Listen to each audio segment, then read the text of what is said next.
Well, hello and welcome everybody on Facebook. This is going to be an amazing show today. You know, some shows are just better than others, and I think this is the one that's going to be the one that is going to really move your life, and take it to the next level. We're calling the show today The Courage to Have Connected Conversations, and wait till you hear what we're talking about today. Okay, let's go, Todd.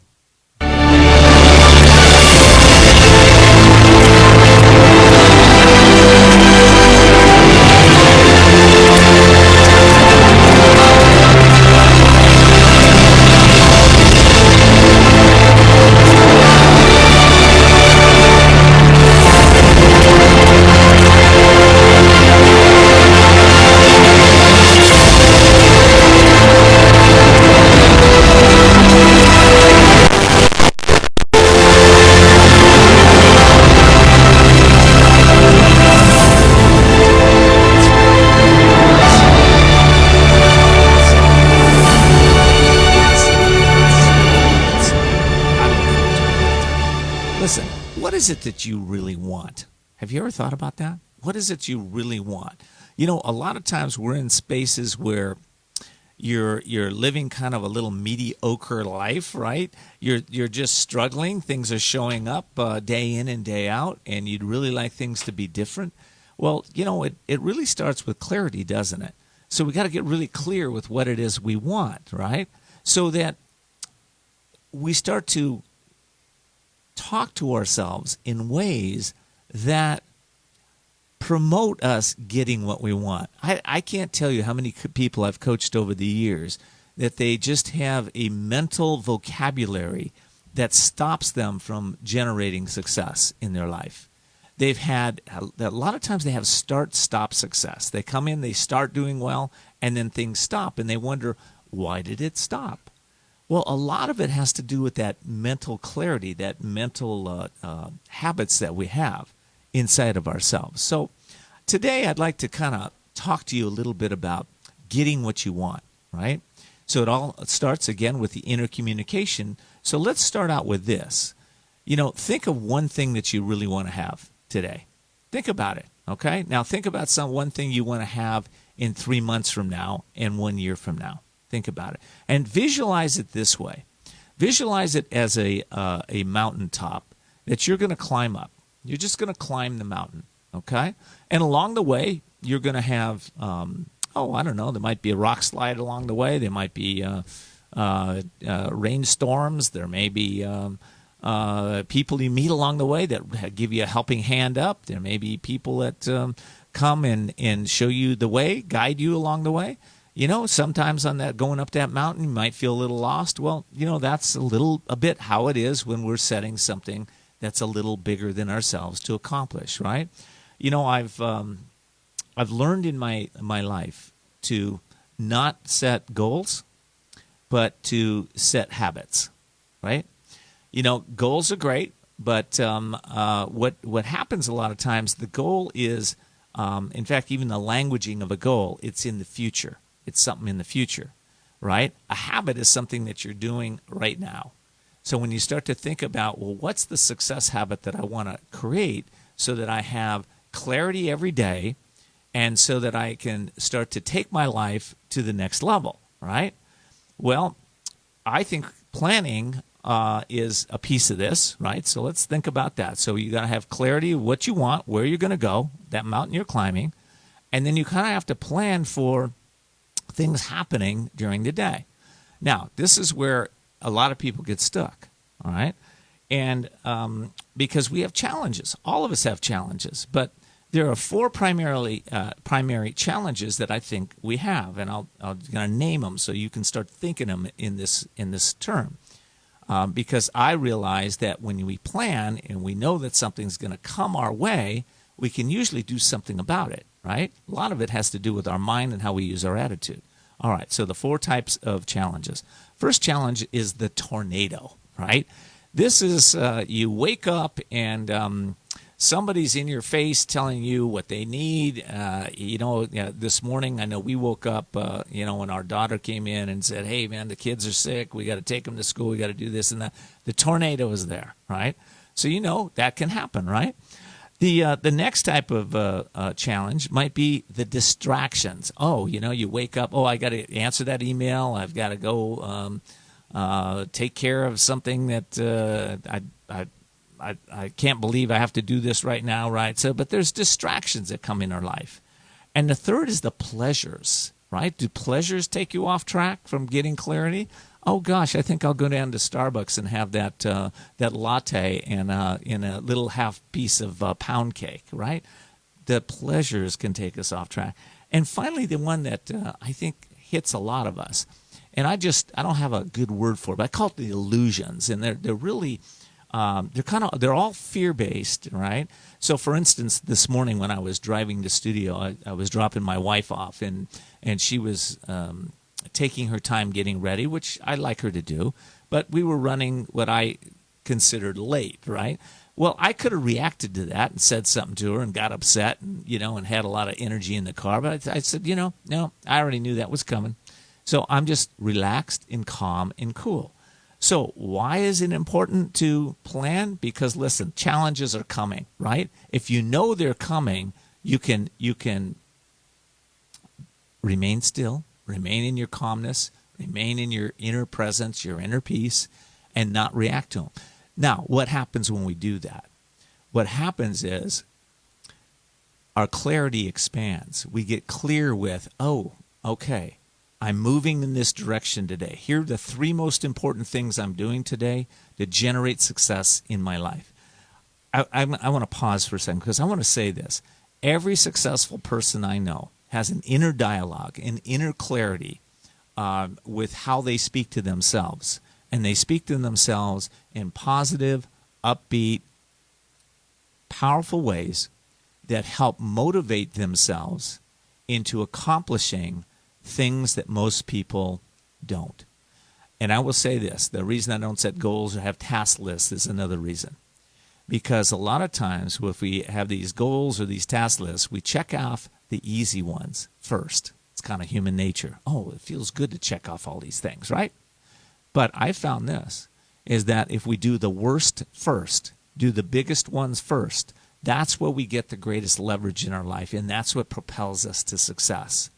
So inner communication, doing the worst first, getting clarity every day, realizing that the challenges are coming, this is going to help us to take our lives to a completely new level.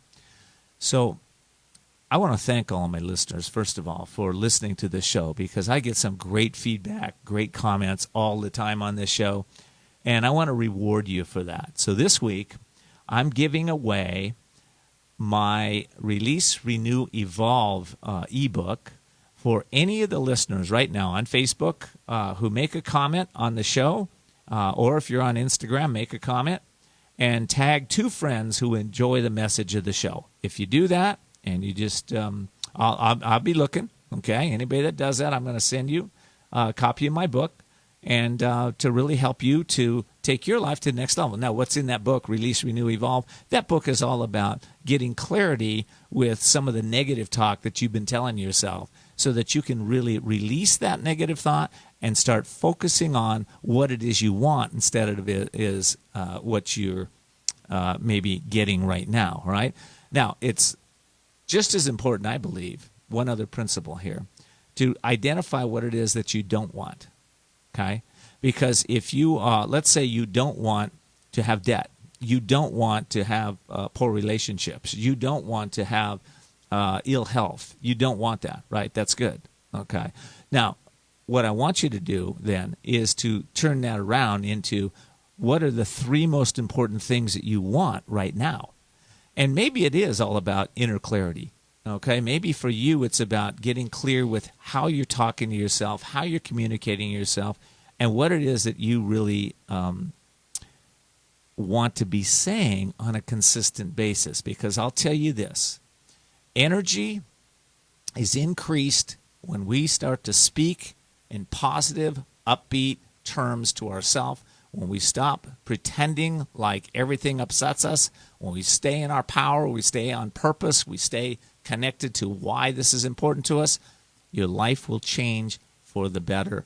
I guarantee if you practice it this week, things will change for you. Listen, in my next segment coming up, I have an expert on communication. We're going to be talking about how he's taken his communication model into the corporate world and just how effective it can be with this thing he's learned. He's learned how to reconnect himself in a way that you're going to want to see. This is amazing. We'll be right back.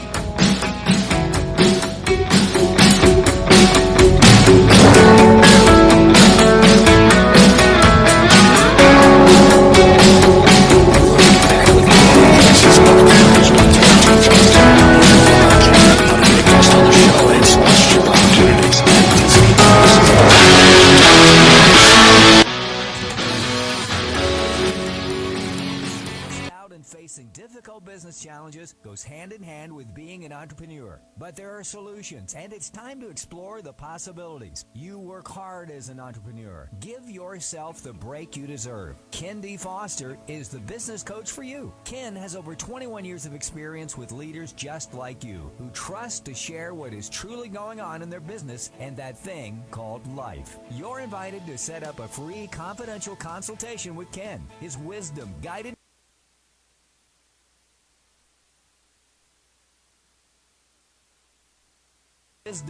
method to set up your free confidential consultation. It's time to achieve your dreams because you deserve a successful business and a balanced, happy life. Sound great? Find out how to make this happen. Visit KenDFoster.com. That's KenDFoster.com. KenDFoster.com.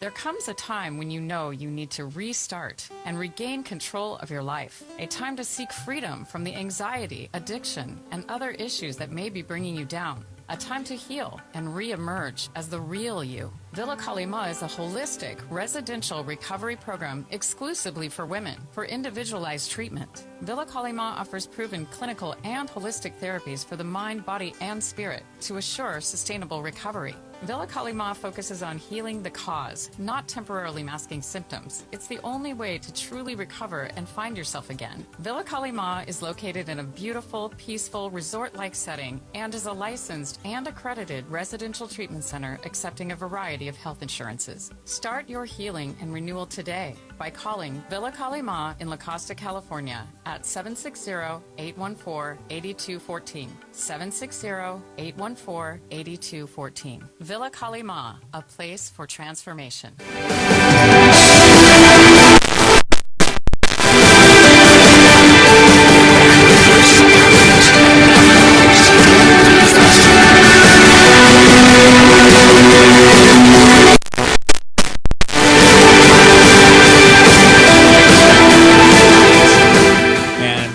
I want to let you know, before I get into this conversation with Arthur Schwartz, that I've come across an organization here, actually a company in San Diego, that's really near and dear to my heart. And the company is called Family Carpet and Drapes. They've been serving San Diego since 1976. They have installed carpets and blinds in 2 of my homes, and they did an excellent job, which is why I want to tell you about them. Right now, they're having a pre-spring sale on hardwood flooring, waterproof flooring, tile, and cozy carpet. They have a huge selection of window coverings, blinds, shutters, and custom draperies. And they have something called Smart Living Shades, which move on your schedule. Don't you love that? So if you'd like to schedule a free in-home consultation with them, you can get a hold of Ryan at 619-697-5969. Again, 619-697-5969. And if you mention Voices of Courage, you will receive an additional 10% off your purchase. Again, Family Carpets and Drapes, 619-697-5969. All right, in studio with me is Arthur Schwartz. Arthur is a professional, he started out as a professional trainer at Dale Carnegie. Today, he's the founder of the Accelerated Coaching and Training Company. He is a certified executive coach, a master trainer, and a fire-up trainer and developer. He's worked with a myriad of clients, including Cisco Systems, for over 12 years, facilitating multi-work day workshops and sales engineer training. And by combining his 30 years of in the trenches experience with new technology and emerging trends, he has become an innovative thinker with solutions that most people only dream to have. So, Arthur, I'm so glad you're here in studio with me. Welcome. Thanks, Ken. Good to be here. Yeah, it's great. So, listen, how'd you get on this path of helping people to communicate more effectively? Well, for me, it was really just an accident. When I first moved to San Diego over 30 years ago, I actually enrolled in the Dale Carnegie course. I wanted to boost my own confidence and clarity and ability to communicate. And I kind of fell in love with the whole personal development movement, how it transformed my own life. So I went on to get my initial start and actually work with that organization for 4 years. You're kind of one of the early giants. And had a lot of fun coaching and training people, and then moved on and did other things. Well, listen, you've worked with hundreds, thousands probably by now, people. What stops people from effectively communicating? What's the big roadblocks here? I'm going to say that fear.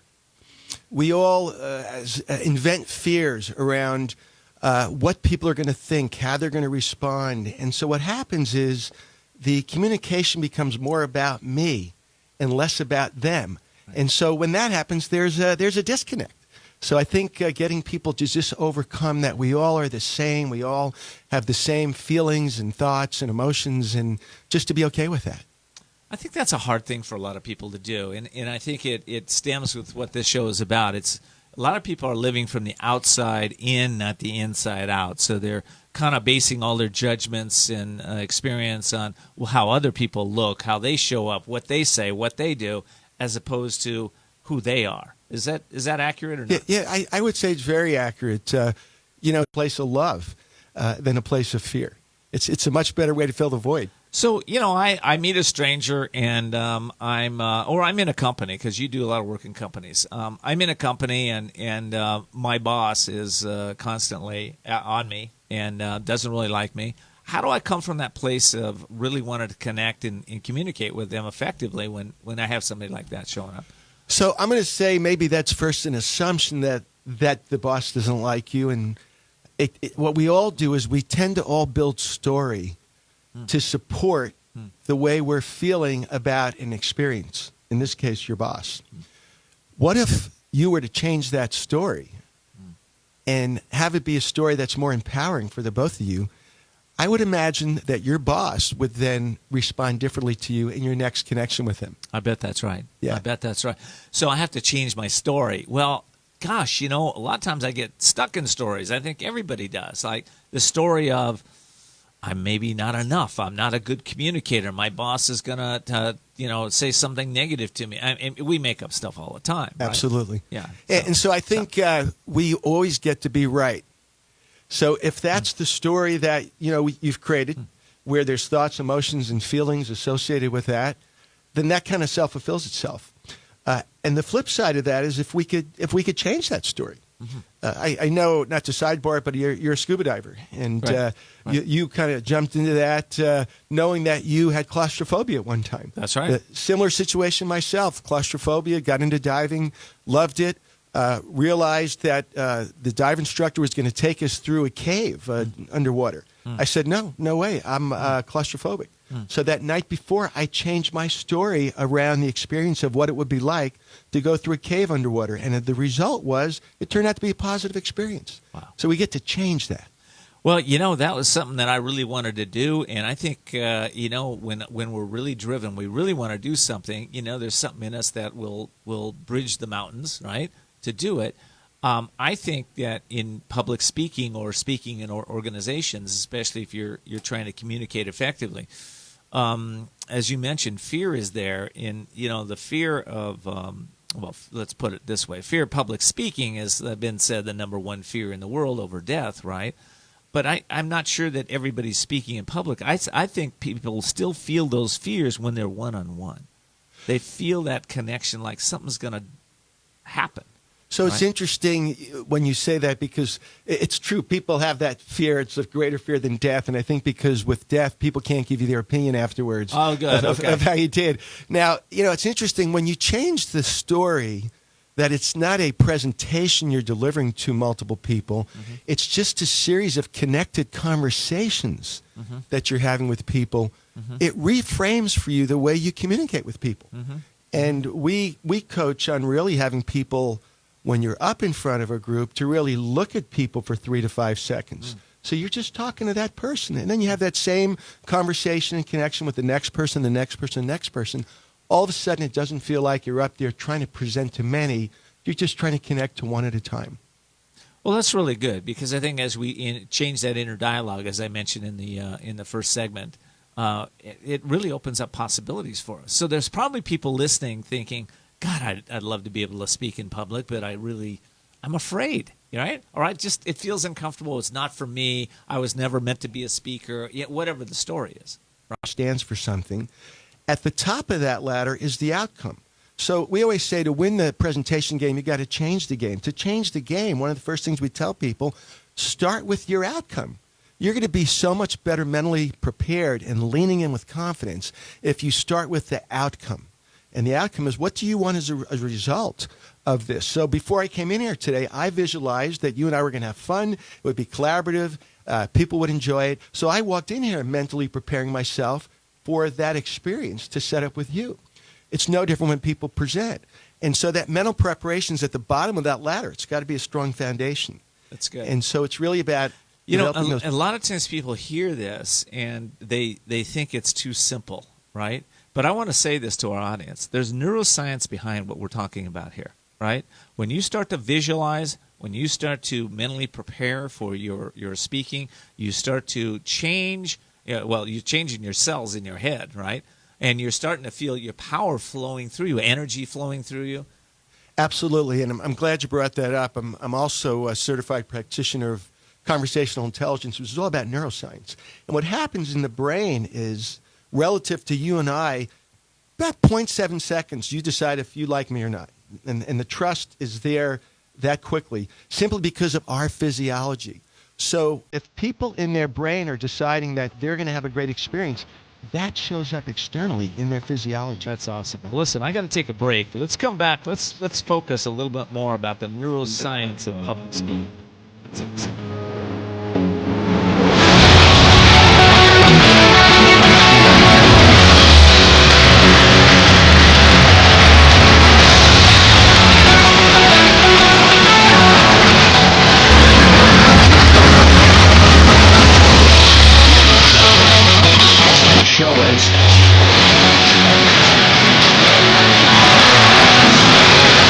Stuck or in a holding pattern with your business or life, and you're not doing the things you want or love? Then at some point, you're going to be faced with a decision. You'll either choose to keep living in your comfort zone and risk a life of mediocrity, or increase your courage, step into your power, and forge into the unknown, where everything new becomes possible. If you're truly ready to live masterfully, then you need Ken D. Foster's newest book, The Courage to Change Everything, Strategies and Wisdom to Transform Your Life One Day at a Time. This powerful but simple guide provides you with 365 days of life-transforming wisdom, profound questions, and action steps that will increase your strength and open the doors to success. Stop wondering why your business or life isn't working. The answers are available now. Imagine if you had more courage or another chance to start following your dreams. To pick up your copy of The Courage to Change Everything, visit thecouragetochangeeverything.com. That's thecouragetochangeeverything.com.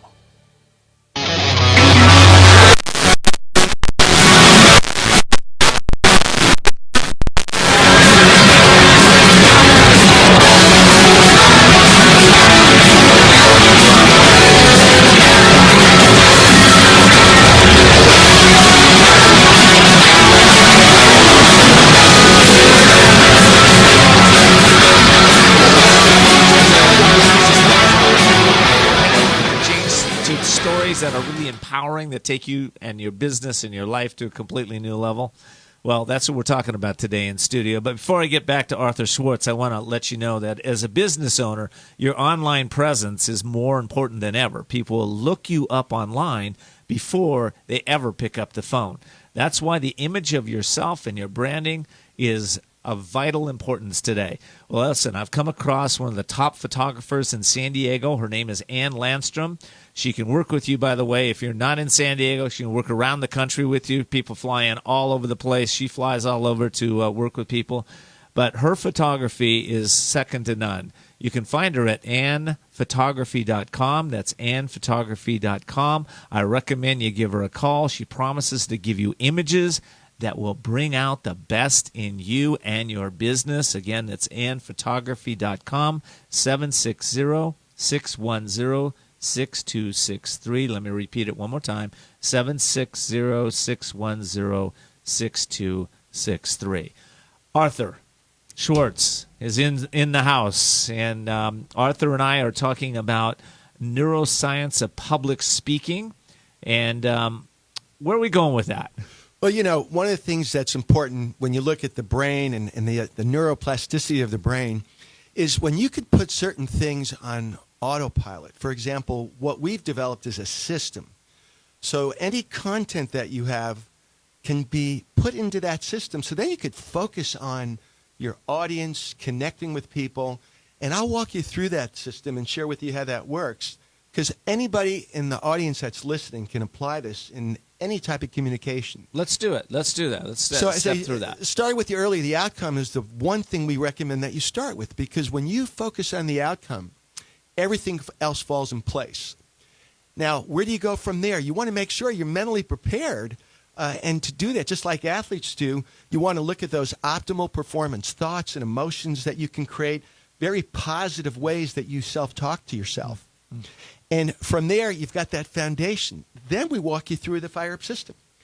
And the fire-up system is an acronym. We start with F. You got to focus your audience. You got to get them focused on you. If they're not focused on you, they're not going to listen to you. They're not going to buy anything from you. They're not going to do anything that will move in your direction. So you got to get them focused away from all the things you're doing. The next thing you have to do, since you're clear on that outcome, is you got to inform them of what the outcome is, because people have a very short attention span. So that's the second you do, is you get them informed of that outcome so they're listening to you. Now, we all, when we're sitting in any type of an audience, we're listening to somebody, usually there's something that's just not right, something painful or something uncomfortable. So somehow we've got to remind them in a way that there's something that's just not right, that's that pain that gets them to continue to stay connected to us. And that's the R in the fire up, is remind them of that pain.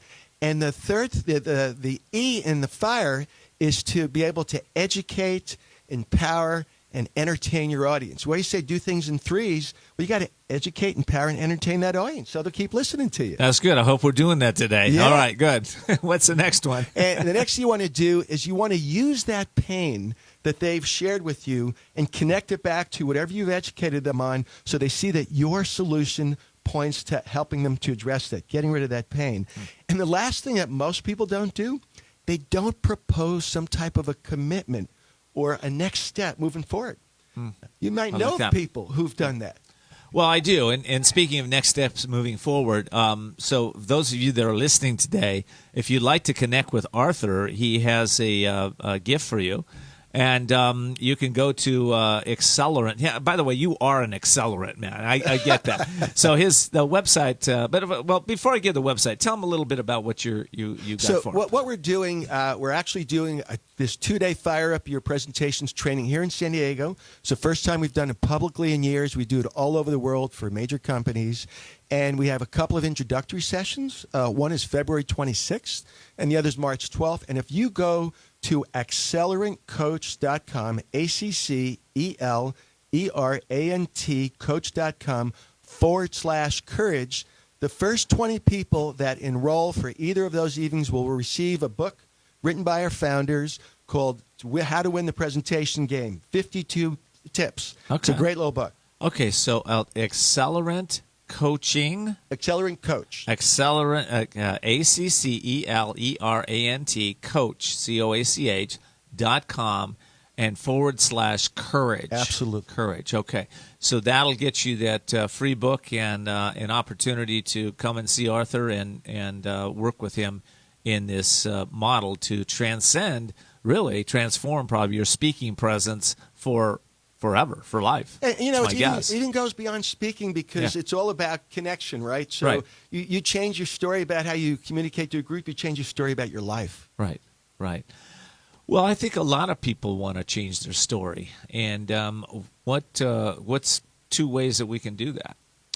Well, I know for myself, when I've looked at things that I've wanted to change, I first have to look at what's the block. You know, what's blocking me?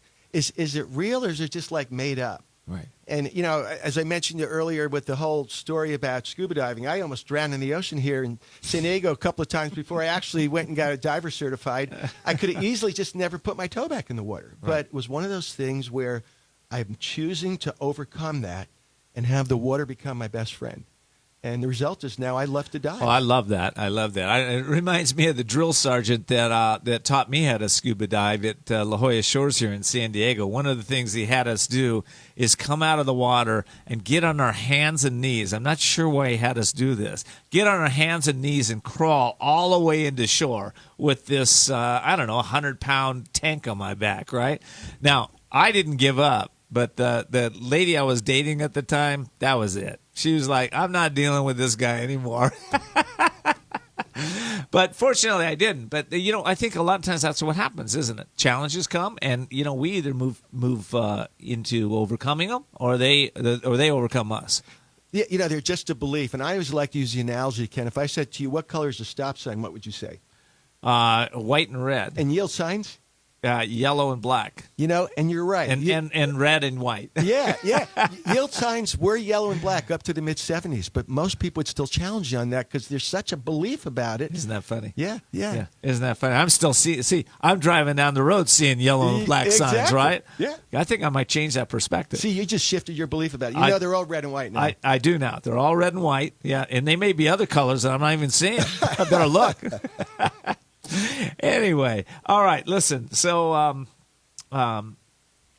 let's tell them again where to get connected with you, Arthur. Sure. So the best way to get connected with me is if you'd like to go to the one of the evenings, just go to Accelerant. When are those evenings again? That's February 26th. Okay. And March 12th. In San Diego. In San Diego and here in the UTC area at 6 to 7:30 p.m. Okay. And the first 20 people will receive our founder's book, which is How to Win the Presentation Game. It's a great little book, 52 tips. The first 20 people either evening. Okay, that's good. So listen, you've accomplished a lot in your life. You've got a lot of success in so many areas. I think my listeners want to know, who are you? Like, who's Arthur? You know, beyond all this success, who are you? I like to describe myself with 3 C's. If people were to meet me once, I'd like them to walk away feeling like the number one thing I like to do is to connect with people at their level. Connect with who they are, where they are. The second thing that's so important to me is to have compassion. I believe that we're all hurting in the world, and if we just reach out to everybody in our communication, knowing that we're all hurting, that we connect at a stronger level. And the third thing is my commitment to people. So those are my three C's, really, and I love your C, which is courage. Well, that's my C, courage. You know, the courage to have amazing guests on the show on a continual basis, and you're one of them. Arthur, I want to just thank you for your time here today. Any final thoughts? No, just love being here with the group. Would love to see some folks come out and have some fun with us, and feel free to reach out to me on accelerantcoach.com. Thanks so much, Arthur. Coming up next, I've got a brilliant guest, Claudette Rowley, and we're going to be talking about the DNA of organizational excellence. We'll be right back.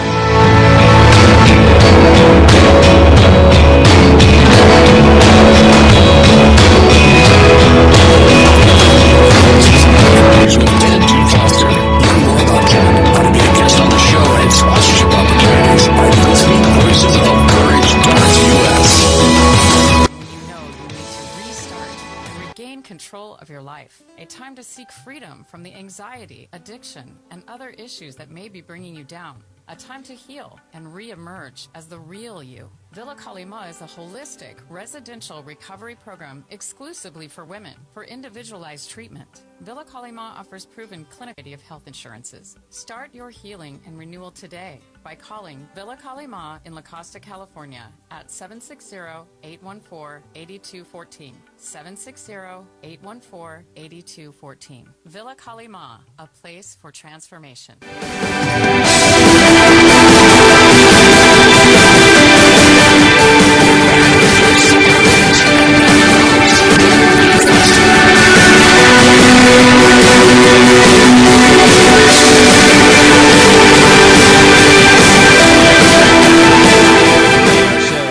Called The Courage to Have Connected Conversations. And my guest today, actually she's a call-in guest today, is Claudette Rowley. And Claudette is the CEO of Cultural Brilliance, a cultural design and management consultancy, and the author of Cultural Brilliance, the DNA of Organizational Excellence. I just love that title. Over the past 20 years, Claudette has consulted at Fortune 1000 companies, small businesses, academic institutions, and startups, helping them to create proactive and innovative workplace cultures that deliver outstanding results. Claudette, welcome. Thanks so much, Ken. Great to be here. Oh, so good to hear your voice again. So listen, you're doing something that I think America needs. You're helping transform culture in organizations. How do you do that? And how'd you get into it? Let's talk about how you got into it first. Okay. Yeah. First things first, right? First things first. First things first. So I got into it looking back about 20 years ago when I started doing a lot of executive coaching and organizational development consulting. And when I look back on it, I was always helping to shift and change cultures. We didn't necessarily call it that. We didn't necessarily name that we were shifting culture, but that was a lot of what we were doing when I'd work in organizations. And so a few years ago, I decided, you know what, let's tell the truth, right? Let's talk about what we're really doing here. And I decided to started to develop my Cultural Brilliance methodology and take it into organizations to really help them change culture a little bit more easily. Like you said, it's so needed. It's so needed right now, and it's really a pleasure to help companies do this. Well, what inspired you to write the book, Cultural Brilliance? I was inspired because I thought, writing a book does two things. It really forces me to clarify my ideas. Right. So that was really important because I wanted to put these ideas out into the world. So I thought that one of the best ways to do that is to write a book. People can, read it. Now, because of the book, I'm talking to you, right? I'm talking to lots of different people on air, right, and able to spread the word. Yeah. Okay. So let me get into cultural brilliance. What is it, and what's a brilliant culture? Yeah. So cultural brilliance is really about tapping into and really sourcing the potential in an organization. So what I notice is not all companies, but most companies leave untapped potential on the table in the form of their culture. In other words, their culture could be so much more than it is. It could be really brilliant, and sometimes companies just aren't even aware of that. And so that's one of the reasons they leave it on the table. Okay, so let me ask you a question. So I'm an employee of a company. I'm sitting here listening to the show right now, and I know that there's a lot of potential in my organization, but there's this hierarchy here, and people have already painted me into a box. How do I break out of the box to go and share my ideas and brilliance with others? Yeah, great question. So I'll usually discuss with people is this idea of being a cultural detective. So, which means getting really good at listening and observing what's happening in the culture. And just like a detective does on a police force, you have to do this in a very, kind of stand back, observe, be as neutral and unbiased as possible, and start gathering information about the organization and the culture so that when you go with your ideas to your leadership, you can say, well, here's what I've discovered. Here's some data and evidence to back it up. And I think if we do A, B, and C, we could really make some changes. So in other words, do your homework and come really prepared into the conversation. That's really good. That's really good advice. What do you think are some of the biggest trends in cultural trends or challenges that you're seeing in companies today?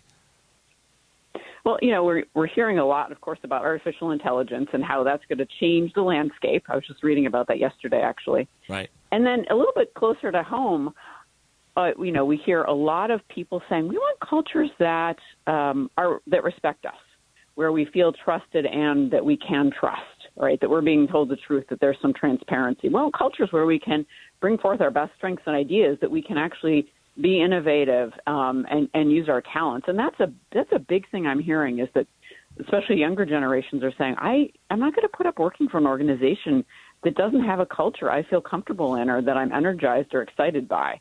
And that is a big trend we're seeing, where companies that maybe didn't have to do that, adjust in that way before, are having to adapt. I love that. Well, and so if I'm looking to go to an organization out there, how do I know if a culture is in trouble? What are the warning signs that if I'm going to apply to a company, or maybe I'm in the company? What are some of the warning signs?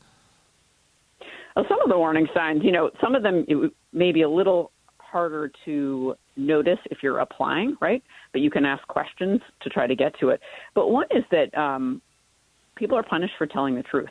And you would know much more about that if you're an employee, right? So if I go talk to my manager or talk to the leadership team and talk about the truth with the small team, meaning my perception, what I've experienced, right? My perception of the truth. Right. And something happens to me, right? I get passed over for a great project. There's retribution. People gossip about me.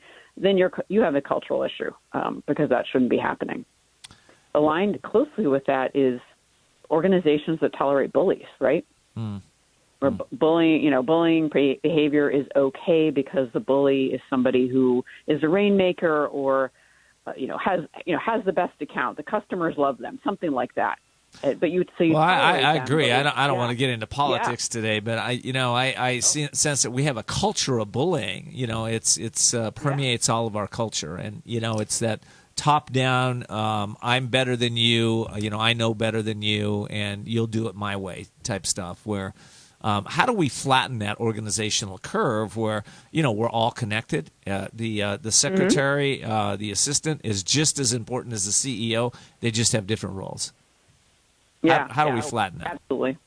One way we flatten is by creating a culture and environment of what's called psychological safety, which simply means that our culture is safe for risk-taking, interpersonal risk-taking. Mm-hmm. So if you and I are working together, or you're my manager and I work for you, I can come to you with an idea. I can come to you with a concern. You may not agree with me. You might not give me the green light, but I am not going to be worried that it will be used against me in any way. That's really good. In your book, you describe the Cultural Brilliance system. Can you describe that a little bit for the audience and how it helps organizations? Yeah, I'd be happy to. So the system is a 3-phase process. And at a high level, the first phase is really deeply understanding how your culture operates. Right. One saying I have is you can't change what you don't understand. Right. Or you can, but you'll make a big mess. So it's really it's an assessment process of helping a company understand authentically how it operates. How does your culture really operate today? And then based on what you find out there, you start to uncover the kind of culture you need to support your people and your business objectives. The second phase of the process is really designing how you're going to go from the culture you have now to the culture you want and need, your target culture. And in that process, what I do is I actually involve people from all levels of the organization, all different teams and departments of the organization. So you get input from lots of people, and we get a very holistic viewpoint. And then the third phase of the process is where we plan and we actually integrate and implement those